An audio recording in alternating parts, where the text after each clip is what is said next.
ज्ञानेश्वरी अध्याय 8 अक्षर ब्रह्म निर्देश योग आणि त्यातला श्लोक क्रमांक 10 ओवी क्रमांक 91 पासून सुरुवात करायची आपल्याला। बघा या श्लोकामध्ये ज्ञानोबा काय सांगतात। प्रयाण काले मनसाचलेन भक्त्या युक्तो योग बलेन चैव। प्रयाण काले म्हणजे अंतकाली म्हणजे मरणाच्या वेळेला। आता प्रसंग कसा आलेल बघा। प्रयाण काळे म्हणजे आपल्याला ज्या वेळेला आपलं आयुष्य संपतो, ह्या आयुष्याला प्रत्येकाच्या आयुष्याला भगवंताने एक मर्यादा दिलेली आहे। 40 वर्ष, 50 वर्ष, 60 वर्ष, 70 वर्ष जे असेल ते प्रारब्धाप्रमाणे जो आपल्याला देह मिळालेला आहे, जेवढे आपले श्वास आहेत ते श्वास आपले संपले की आपल्याला जावं लागेल। म्हणून प्रत्येकाने श्वासावरती भजन करा, कारण प्रत्येक श्वास हाच आपला भगवंत आहे।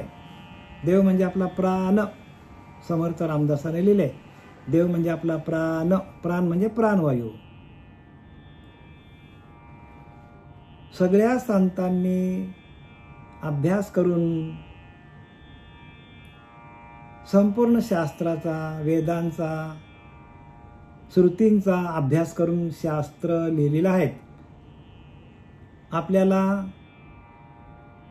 लिहिलेली शास्त्र व्यवस्थितपणे समजायचे असेल तर संतांच्या पावलावरती पाऊल ठेवून आपल्याला जावं लागेल।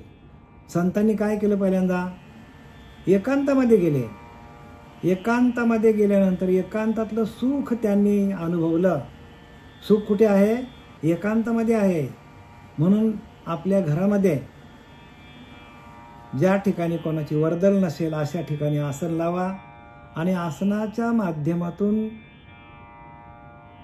प्रयाणकाळी, अंतकाळी आपल्याला देह कसा ठेवता येईल याच्यासाठी दिलेला अभ्यास ज्ञानोबांनी या अक्षर ब्रह्म की ज्याचा कधीच नाश होत नाही असं ब्रह्म आपल्याकडे आहे आणि त्या ब्रह्माला आपण जाणून त्या ब्रह्माने ह्या शरीरामध्ये जेथून प्रवेश केलेला आहे ते म्हणजे 10वा द्वार, आणि तो 10वा द्वार आपला बंद झालेला आहे। त्याला म्हणतात सहस्त्रदल किंवा ब्रह्मरंध्र, आणि त्या सहस्त्रदलातून आपल्याला भ्रुकुटीमध्ये उपासना करता करता सहस्त्रदलामध्ये जाऊन त्या सहस्त्रदलाच्या म्हणजे 10व्या दाराच्या मधून आपल्याला आपला देह, आपला जीव किंवा प्राण आपल्याला ठेवता यायला पाहिजे, कारण भगवंताने 10व्या दारातून प्रवेश केलेला आहे आणि तोच 10वा दार आपल्याला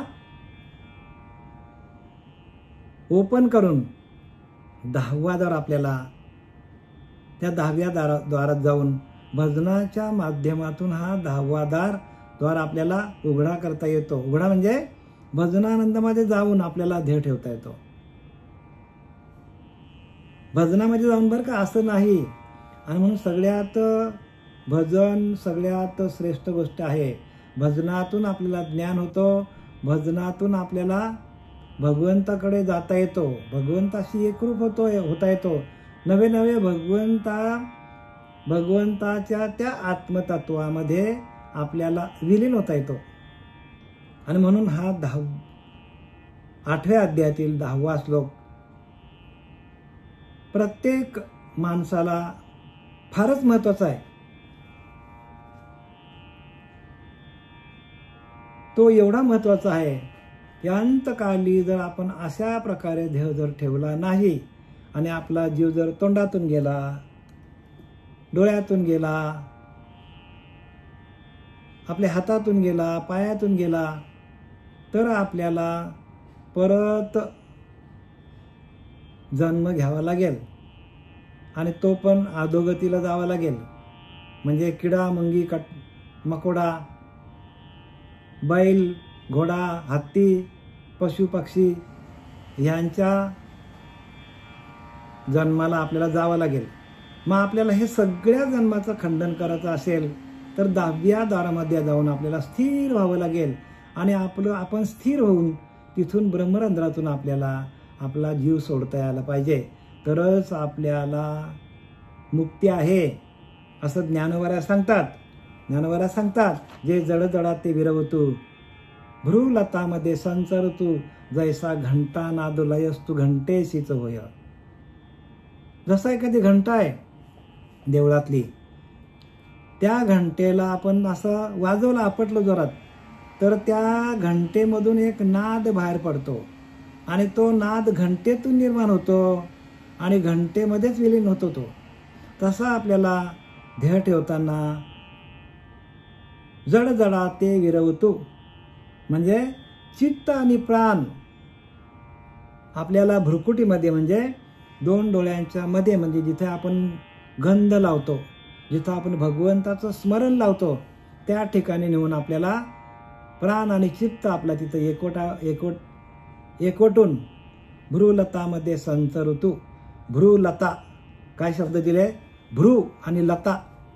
लता म्हणजे वेळी, म्हणजे आपली ही जी मूलाधार, स्वाधिष्ठान, मणिपूर, अनाहत, विशुद्धी, आज्ञाचक्र आणि ब्रह्मरंध्र चक्र ही लता आहे. लता म्हणजे वेळी आहे आणि तिला ब्रह्मरंध्रामध्ये जायचं असेल तर तिला आपल्याला मूलाधार चक्रापासून आपल्याला ब्रह्मरंध्रात नेता यायला पाहिजे. जसं एखादी झाडाची वेल आहे किंवा वेल आहे, एखादा फुलांचा वेल आहे आणि त्याला वरती जायचा असेल, तो जर जमिनीवर गेला तर लोक त्याला तुडवतील, कारण तो वेल आहे असा, म्हणजे जमिनीवर पसरणारा. जसं गवत कसा असतो तसं वेल येतो. पण त्याला जर झाडाचा आधार मिळाला तर तो वरती जातो आणि मग त्याला फुलं येतात, कळ्या येतात, त्याला सुगंध येतो. आणि तो जर असा जमिनीवर गेला तर त्याला ढोरं माणसं सगळं तुडून काय करतात, त्याचा नाश करतात त्या वेळीचा.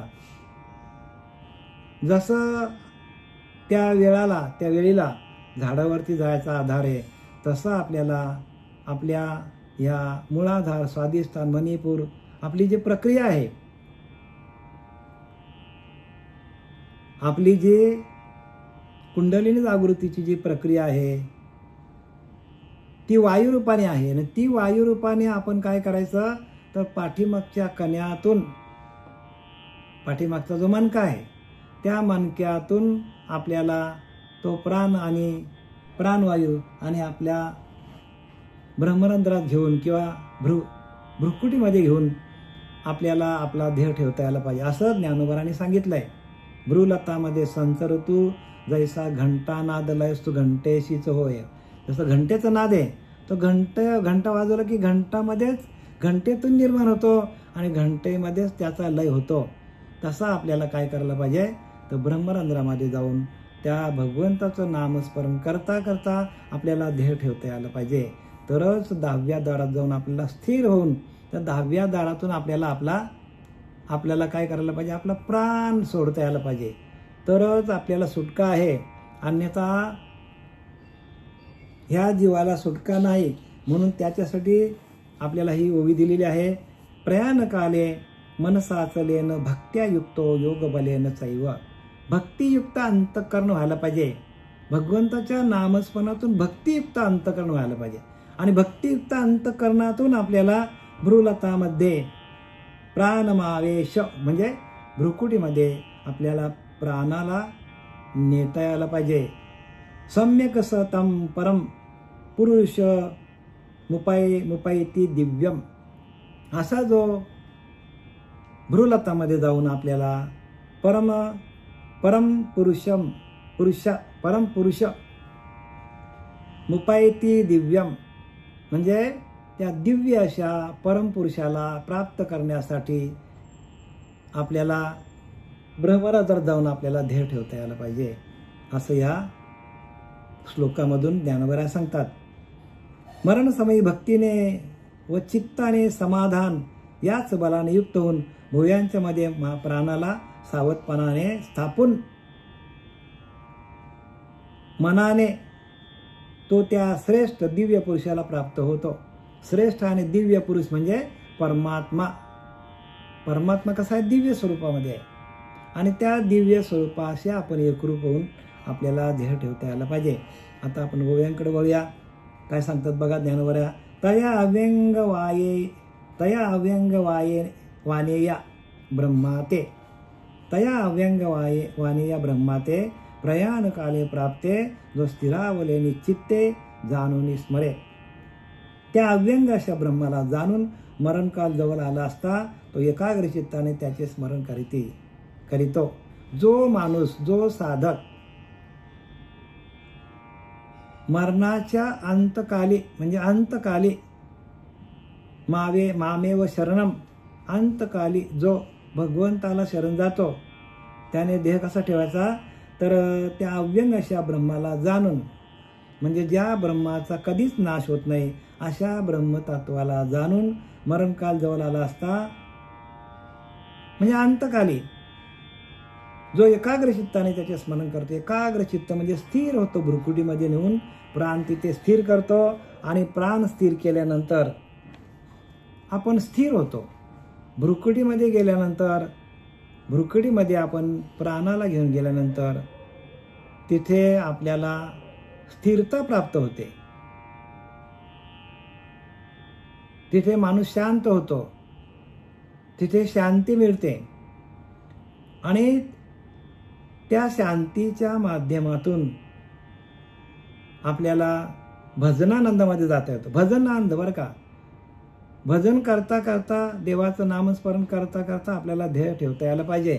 आणि जर अंतकाली आपल्याकडे भजन नसेल, भगवंताचं नामस्मरण नसेल आणि नामस्मरण आपल्या भ्रुकुटीमध्ये चालू व्हायला पाहिजे आणि तिथून ते आपल्याला ब्रह्मरंध्रात नेऊन आपल्याला प्राण सोडता यायला पाहिजे, तरच आपल्याला सुटका आहे प्रत्येक जीवाला. बघा ज्ञानोबारांनी स्पष्ट लिहिले याच्यामध्ये, पण हे कोणी आपल्याला सांगत नाही. अशा प्रकारे आपण जर ध्येय ठेवला तर भगवंताला प्राप्त होतो. आपण भगवत प्राप्ती आपल्याला होते, म्हणजे परत आपल्याला जन्माला यावं लागत नाही.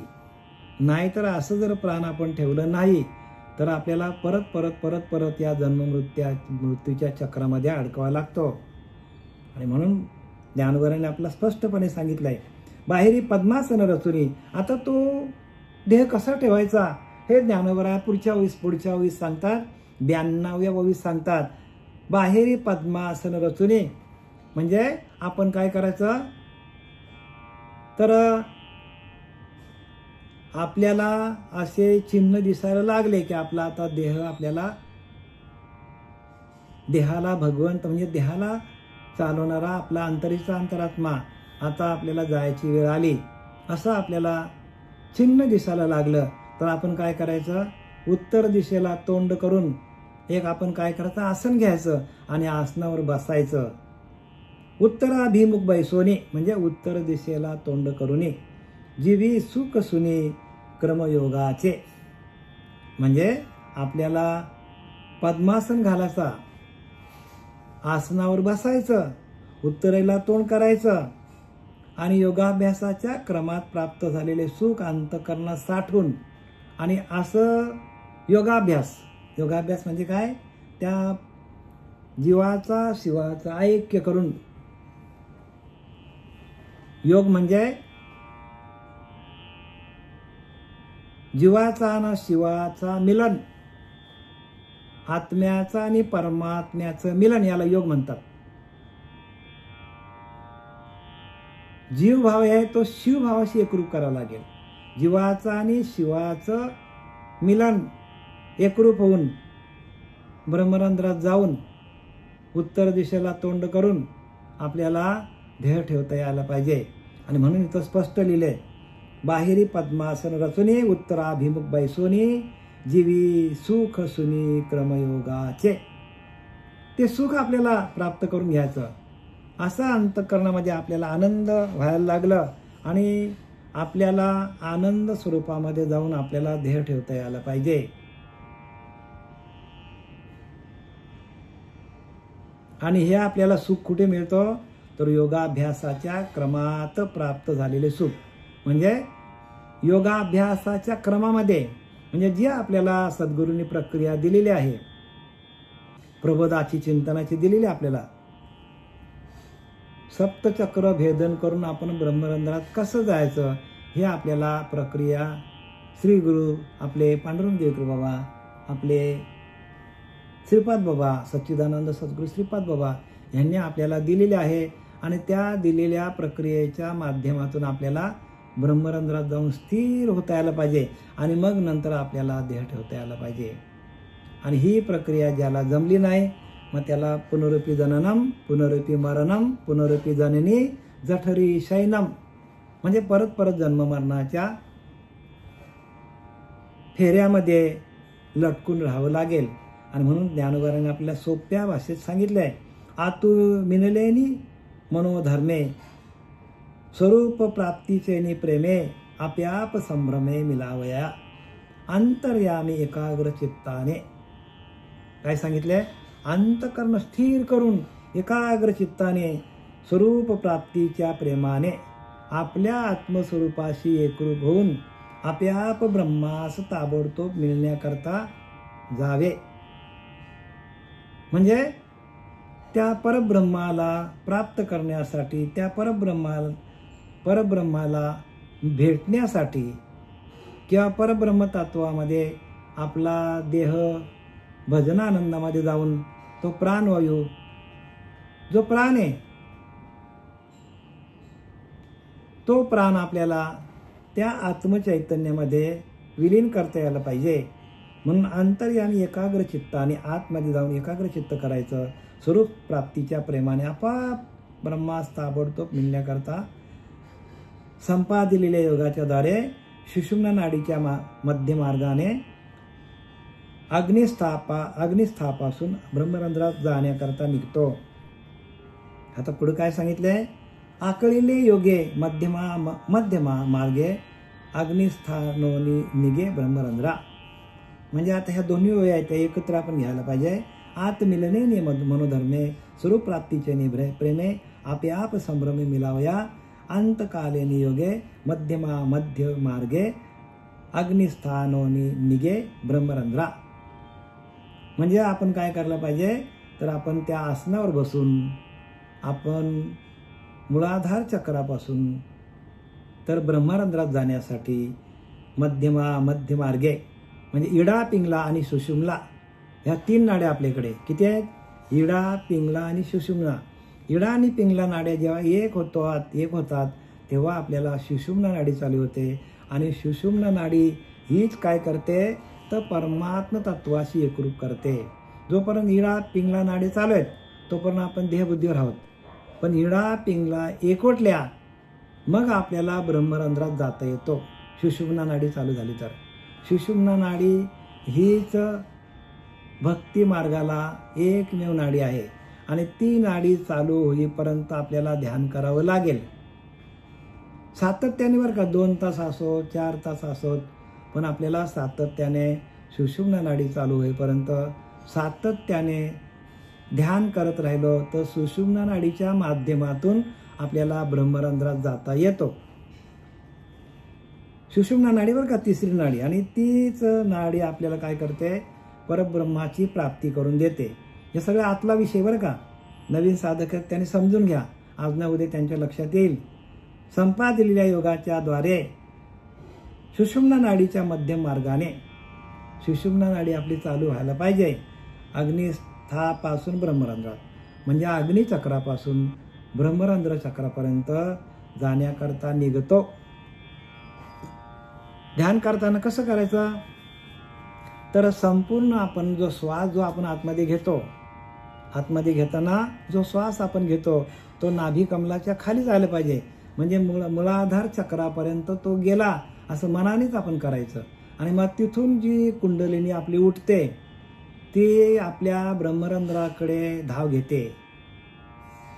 कुंडलिनी सुप्त असते, झोपलेली असते. आणि तिचं जे कुंडलिनीचं जे तोंड आहे ते खालच्या बाजूला असते. ज्या वेळेला आपण प्राण आणि अपान बघा, प्राण आणि अपान हे दोन वायू आपल्याला काय करतात, त्या ब्रह्मरंध्रा परत घेऊन जातात.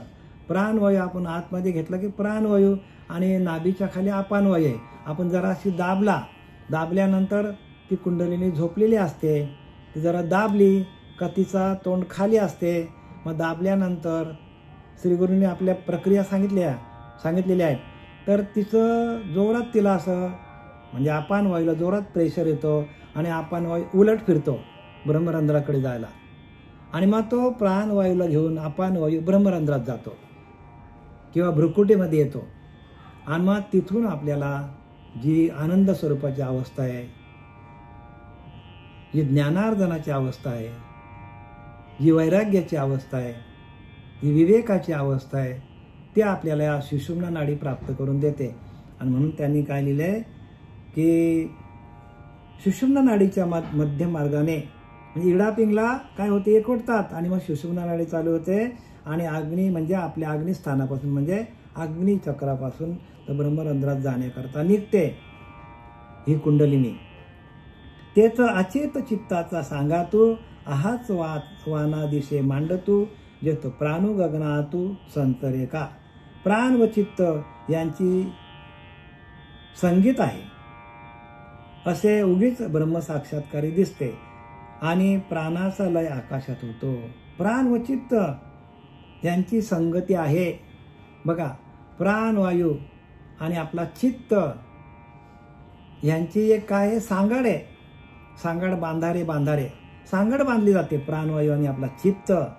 ज्यावेळेला प्राणवायू आपल्या वरच्या बाजूला, अपान वायू आणि प्राणवायू वरच्या बाजूला येते, त्यावेळेला तो चित्ताकडे धावतो. चित्त स्थिर करायला बघतो. आपला चित्त स्थिर कधी होतो, प्राण अपानाची भेट झाल्यानंतर आपल्याकडे येणारे विचार जे आहेत, आपल्याकडे येणारे संकल्प विकल्प आहेत, ते थांबले जातात. ज्यावेळेला वरच्या दिशेला आपण निघतो ब्रह्मरंध्राकडे, त्यावेळेला अपान वायू प्राण वायाला घेऊन ब्रह्मरंध्रात जायला निघतो.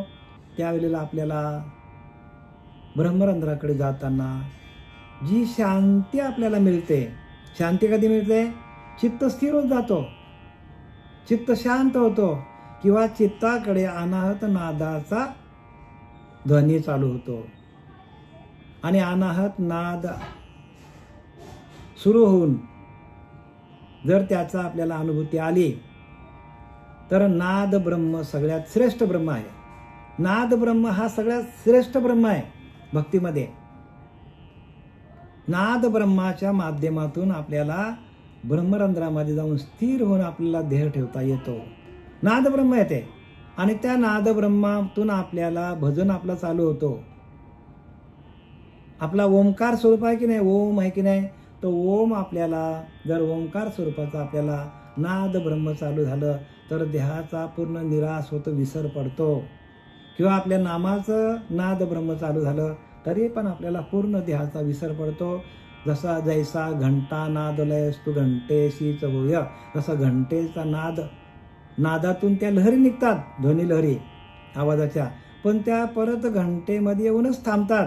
तसं आपल्याला ज्या ब्रह्मरंध्रातून त्या भगवंतानी प्रवेश केलेला आहे देहामध्ये, तिथं जाऊन आपल्याला ब्रह्मरंध्रात जाऊन स्थिर होऊन आपल्याला त्या ब्रह्मरंध्रातून नाद ब्रह्मातून देहाचा पूर्णपणे विसर पडतो. आणि मग आहे मी कोठे, आपल्याला आपण कुठे आहोत, काय आहोत याचा आपल्याला पूर्ण विसर पडतो.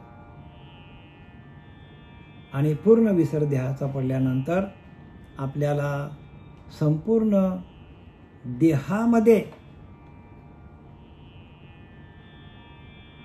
रोम रोम आपलं भजन करतो आणि आपण भजनानंदी होऊन जातो. त्या आनंदाच्या भरात आपल्याला काहीही आठवत नाही, आपण कुठे आहोत, काय करतो ह्याचं पूर्णपणे आपल्याला भान राहत नाही. आणि ज्या वेळेला आपली अशी अवस्था होते त्यावेळेला आपल्याला जर देह ठेवता आला तर भगवंत सांगतो, म्हणून त्याने लिहिले की मी आत्मा असे नाभिस्थानी अष्टपाकुली तयाची खेळणी त्या घेई जी हिरणी योग भले प्राण आधुत वृद्ध करावा व्यान नाडीचा काढावा वृद्ध भले ओढावा न्यावा दसमदारी. 10व्या दारामध्ये गेल्यावर आत्मया परमात्मया परमसुख भेटी झाली. 10व्या दारामध्ये गेल्यानंतर आपल्याला परमसुख होतो. म्हणजे तिथे काय होतं, जीव शिवाची भेट होते. आत्मया परमात्मया, आत्म्याची परमात्म्याची भेट होते तिथे. परमसुख भेटी झाली. मग नैवेची वाया स्मरण विसरता. मग आपल्याला त्याचा कधीच विसर पडत नाही. न जिता इंद्रिय दंडन, न जेविता तृप्त मन. जिता इंद्रिय म्हणजे इंद्रियांना न जिंकताना, न जेविता तृप्त मन. जसं आपण जेवलो नाही तरी आपण तृप्त असतो. ऐसा योगी समान बोलीचे पार्था, त्याला योगी म्हणतात. इंद्रियांना जिंकायचीही गरज नाही. ब्रह्मरंध्रात गेल्यानंतर ती स्थित प्रज्ञ अवस्था आहे. ऐसा योगी समान बोलीचे पार्था म्हणजे त्याला योगी म्हणतात. आणि 9 दारे रोधुनी म्हणजे 9 दारे आपली बंद करायची. 9 दारे कुठे आहेत आपले? आपल्या श्वास घेतो ती 2 द्वारे आहेत. आपला जो आपण जो बोलतो तो एक द्वार आहे. आपले 2 कान 5 झाले. आपले 2 डोळे 7 झाले. आणि एक गुदा आणि शिश्न 9 दारे आपल्याला आहेत. ही 9 दारे रोधुनी श्वास श्वास श्वास नेमुनी म्हणजे श्वास आपला घ्यायचा सोडायचा, घ्यायचा सोडायचा. आत्मा कोंडी त्रिकुट भवनी म्हणजे ह्या भ्रुकुटीमध्ये आत्म्याला आपल्याला कोणता येतो तोच योगी जाण पार्था, त्याला योगी म्हणतात. आणि तशा प्रकारे आपल्याला ध्येय ठेवता येतो. थोडासा समजायला कठीण आहे, पण आपण जर प्रक्रिया केल्या तर आपल्याला हे सगळं सोपं आहे. 9 दारे रोधुनी श्वास श्वास श्वास नेमनी, आत्मा कोंडी त्रिकुट भवनी तोच योगी जाण पार्था. दोघा घालून मिठी परमात्मा पाहावा दृष्टी, ते हृदय जग झेटी भेटे मी पार्था. बघा, दोघा घालून मिठी म्हणजे प्राणाची नापणाची किंवा आत्म्याची परमात्म्याची तिथे मिठी झाल्यानंतर आपल्याला प्रत्यक्ष परमात्म्याचं दर्शन होतं. आणि ते हृदय जग झेटी भेटी मी पार्था. अशी प्रक्रिया ज्याला जमते त्याच्या हृदयामध्ये मी भगवंत भेटतो असं माऊलीने सांगितलेलं आहे. थोडंसं समजायला कठीण आहे, पण जे लिहिलं ते सांगणं आपल्याला अनुभव. तेच अचेत चित्ताचा सांगा तू, आहाच वाना दिसे मांडतू, जेत प्राणू गगना तू संतरे का. प्राण व चित्त यांची संगती आहे. यांची काय आहे? संगती आहे. प्राणाची आणि चित्ताची संगती आहे. उगीच बाह्यातकारी दिसे प्राणी आणि प्राणाचा लय आकाशात होतो. आणि तिथं काय होतो? प्राणवायू जो आहे तो आकाशामध्ये लय होतो. म्हणजे आपला ब्रह्मरंध्रातून आपल्याला जाऊन आपल्याला ध्येय ठेवता येतो. जिथून आपल्याला भगवंतानी प्रवेश केलेला 10व्या दारातून, त्या 10व्या दारातून आपल्याला ध्येय ठेवता येतो. परी मनाचे नि स्थैर्य धरिला, भक्तीची या भावना भरला, योग बळे आवरला सज्ज होणे. परंतु मनाच्या स्थिरतेने जो बांधला गेला व ज्याचे अंतकरण भक्तियुक्त झाले आहे व जो योगाचे बळाने तयार होऊन मन आपल्या ताब्यात ठेवतो. हे कोणाला करता येईल सांगितलं आहे की ज्याने आपलं अंतकरण भक्तियुक्त अंतकरण, भक्तीने युक्त असं अंतकरण ज्याचं भरलेलं आहे, ज्याच्या अंतकरणामध्ये भाव आणि भक्ती हे अखंड भरलेले आहे, ज्याच्या हृदयामध्ये अखंड भगवंताचं नामस्मरण चालू आहे आणि ज्याचं मन स्थिर झालेलं आहे. स्थिर हा बरं का, एकदम स्थिर ज्याचं मन झालेलं आहे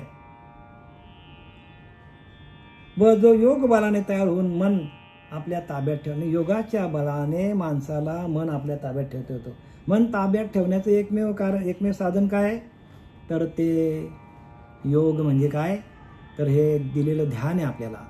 या ध्यानाच्या माध्यमातून सप्तचक्र भेदन करून जो ब्रह्मरंध्रात जाऊन स्थिर होतो, त्याचं मन शांत होतो, त्याच्या मनाकडं समाधान येते, त्याच्या मनाकडे संतोष येते, नवे नवे त्याच्या मनाकडे चैतन्य निर्माण होतो आणि त्या चैतन्याच्या माध्यमातून आपल्याला ध्येय ठेवता येतो. पण भक्तियुक्त अंतकरण व्हायला पाहिजे. सकाळी लवकर उठून जर आपण सकाळी जर लवकर उठलो आपण 4 वाजताना आणि आपण जर तर ध्यान केलं ब्रह्ममुहूर्तावर, तर आपल्याला हे सगळं आपल्याला जे काय माऊलीने लिहिलेलं आहे त्याची आपल्याला प्रत्यक्ष अनुभूती येईल. आणि अनुभव हाच आपला गुरु आहे. तुमचा अनुभव हाच तुमचाच गुरु आहे.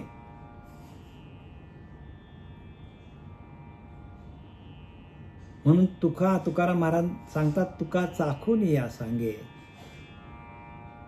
तुकाराम महाराज सांगतो आम्ही चाखलंय, त्या ब्रह्मानंदाचा आनंद आम्ही चाखलाय. तुकाराम महाराज काय सांगतात, तुका चाखून या सांगे, की अनुभव आहे आम्हा अंगे, म्हणजे अनुभव आम्हाला आलेला आहे. ज्ञानोबारांनी पण ते अनुभव घेतलेले आहेत, म्हणून त्यांनी इथं लिहून ठेवलेलं आहे. मग संतांच्या दर्शने संत दर्शने थोर लाभ पद्मनाभ जोडीला. संतांच्या दर्शनातून पद्मनाभ जोडली जाते आणि आपल्याला जोडलेली पद्मनाभ आपल्याला ब्रह्मरंध्रात जाऊन आपल्याला स्थिर होऊन आपल्याला ध्येय ठेवता येतो. जो जडजडा ते विरवतो भृत लतामध्ये संत ऋतू जैसा घंटाना दलय सुघंटेशीच होय. 97वी काय सांगते, जो जडजडा ते विरवतो. मग ती चैतन्य आपल्या अंगामध्ये असलेले चैतन्य हाच परमात्मा आहे. आपल्या संपूर्ण देहामध्ये असलेले चैतन्य जडजडा ते विरवतो. आणि आपलं शरीर कसं आहे, तो जड आहे.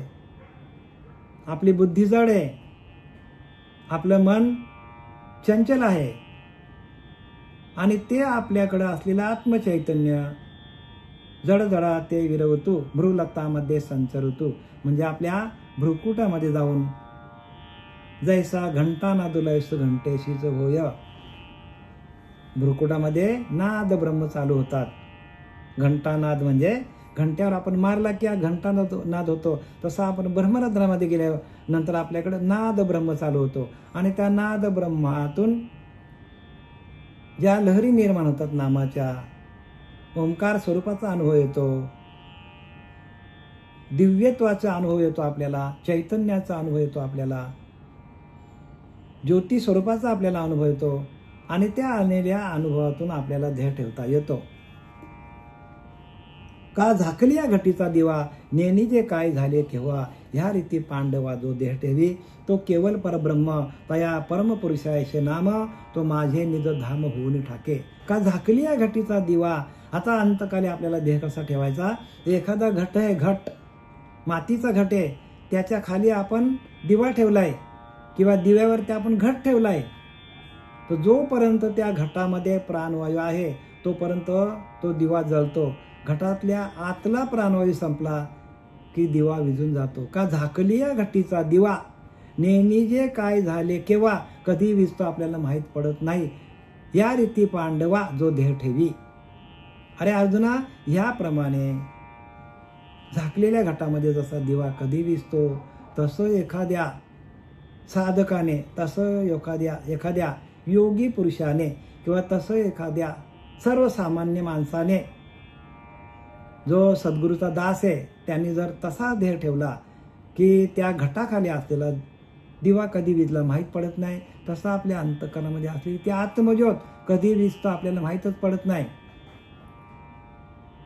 असा जर देह आपण ठेवला, नाही तर प्रत्येक माणूस काय करतो, अंतकाली ह्या डॉक्टरकडे नाही, त्या डॉक्टरकडे नाही, हा इंजेक्शन मार, तो इंजेक्शन मार, जीव घाबरतो, बडबडतो, काय दात काय खातो, हातपाय खोदडतो. अनेक प्रकारचे माणसाला काय होतात, मरताना एका म्हणते एका, तिथं लिहिले बघा, लिहिले की एका रोमाच्या ठाई सहस्र विंचवाच्या वेदना पायी सहज वाचा खुंटली जाई कैसे म्हणाल रामगा. एका रोमाच्या ठाई, एका रोमाच्या बरं का, अंगावरती 3.5 कोटी रोम आहेत आपल्या. एका रोमाच्या ठाई हजारो विंचू चावल्याची वेदना होते. असे 3.5 कोटी आपल्या अंगावर केस आहेत. मग किती आपल्याला वेदना होईल मरताना. या देहातून आत्मा निघताना एवढा त्रास होतो माणसाला. आता माणसाला काय वाटत नाही, पण अंतकाल आहे कठीण कठीण. प्राण्या भजतू गोविंद गोविंदो. आणि ते गोविंद आपल्याला, तो गोविंद आपल्या आतमध्ये आहे. पण त्या आतलं तत्व बाहेरच्या तत्वाशी एकरूप करता यायला पाहिजे. आत हरी बाहेर हरी, हरीने मध्ये व्यापिले. आतला हरी बाहेरच्या, म्हणजे आतलं आत्मतत्व बाहेरच्या आत्मतत्वाशी एकरूप झाल्यानंतर या देहाचं काय काम आहे. देहाचं काहीच काम नाही. देह जावो अथवा राहो पांडुरंगे दृढ भाव. म्हणून इथं काय सांगतात, का झाकलिया घटीचा दिवा नेणीचे काय झाले केव्हा. या रीती पांडवा जो देह ठेवी. अरे अर्जुना, ह्या पद्धतीमध्ये आत्ता जे काय ज्ञानोबारांनी सांगितलं त्या पद्धतीनं जर एखाद्याने देह ठेवला, या रीती पांडवा, पांडव म्हणजे अर्जुना, अर्जुना म्हणजे आपल्याला सांगितले बरं का, अर्जुन म्हणजे आपण अर्जुन आहोत, युद्धभूमीमध्ये आपण उभे आहोत. प्रत्येक माणूसा जीवनाची लढाई आहे, प्रत्येक माणसाला जीवनाची लढाई, आणि ती लढाई जिंकायची आपल्याला, आणि ती जिंकून आपल्याला परमात्म्याची प्राप्ती करून घ्यायची. आणि हीच लढाई खरी आहे. बाकीच्या लढाया खोट्या सगळ्या, हीच लढाई खरी आहे.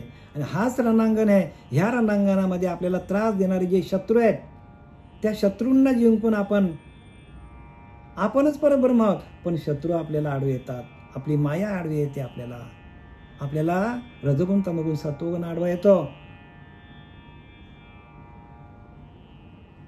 काम, क्रोध, लोभ, मद, मत्सर, दंभ, संशय, चिंता आपल्याला आडवे येतात, आपला अहंकार आडवा येतो, देहबुद्धी आडवी येते. आणि ती सगळी जाण्यासाठी आपल्याला संपूर्ण देहाचा निराश विसर पडण्यासाठी, जन्माला आल्यापासून मरेपर्यंत जे काय आपल्याकडनं चांगले वाईट कर्म झाले, त्या कर्माचा विसर पडण्यासाठी हे आपल्याला उपासना म्हणजे आपल्याला ही काय दिलेली आहे, तर ही आपल्याला प्रक्रिया दिलेली आहे. आणि या प्रक्रियेच्या माध्यमातून आपल्याला ध्येय ठेवता आला पाहिजे. या रीती पांडवा जो ध्येय ठेवी तो केवळ परब्रह्म. बघा, तो परब्रह्म सांगतात. अशा पद्धतीने जो देह ठेवतो तो ह्याच देहामध्ये परब्रह्म स्वरूप होतो. तो केवळ परब्रह्म, तया परमपुरुषाय नाम. तो परमपुरुष,